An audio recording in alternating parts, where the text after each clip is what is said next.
Hey guys, Scott here. Today I want to talk about the priority system that the Dredge and Dead by Daylight has for teleporting to lockers and how I think there should probably be a bit of a change with that system.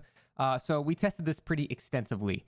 And so when you teleport to a locker, if it's in a group of lockers, which I mean, I feel like half the lockers in the game, there's usually like two of them right next to each other or four of them right next to each other. You know, example like this. This is an example where there's two right next to each other. So we tested this over and over again, and there is actually a kind of like a hidden priority system in where you will teleport, and it's really frustrating for the killer. So if only one of the lockers is locked, you will always, no matter what, teleport to the locked locker every single time. We tested this over and over again. It's not RNG. You always, always, always go to the locked locker. Now, obviously, that can be really frustrating, and I think it circumvents one of the intended design mechanics that they had where you can only lock a locker a single time. Because the thing is, in these scenarios, you can actually lock these lockers twice, because if you just lock one of them, he teleports to the locked locker every time. Now, once that one breaks, now you can lock the other locker, and the exact same scenario is going to happen, except he's going to teleport to the other locked locker now.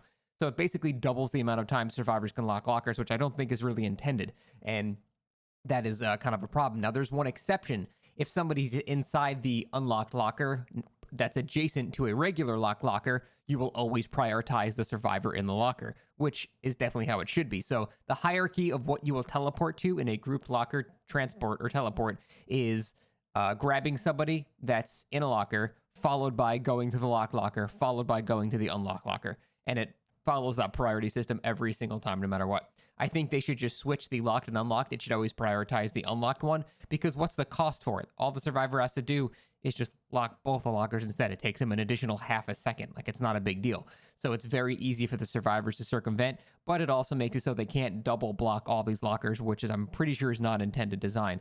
And I think that would honestly fix most of the problems I have with the killer right there. Probably the only other thing I would change about Dredge is make it take slightly longer to lock lockers. Right now, it's literally a half a second animation where you just go and it's locked. You can do it mid-chase, which I think is very silly. I think it should take at least 2 seconds or something like that. Just like, like, and then, there you go. That's 2 seconds. And that would be totally fine. Other than that, I can't really think of any other changes the Dredge needs. I think he's actually a very well-made killer.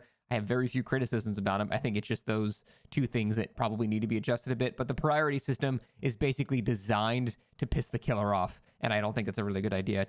Locker should be his strength, not his weakness, where survivors can manipulate where he's going to teleport. I think that's not a very good design.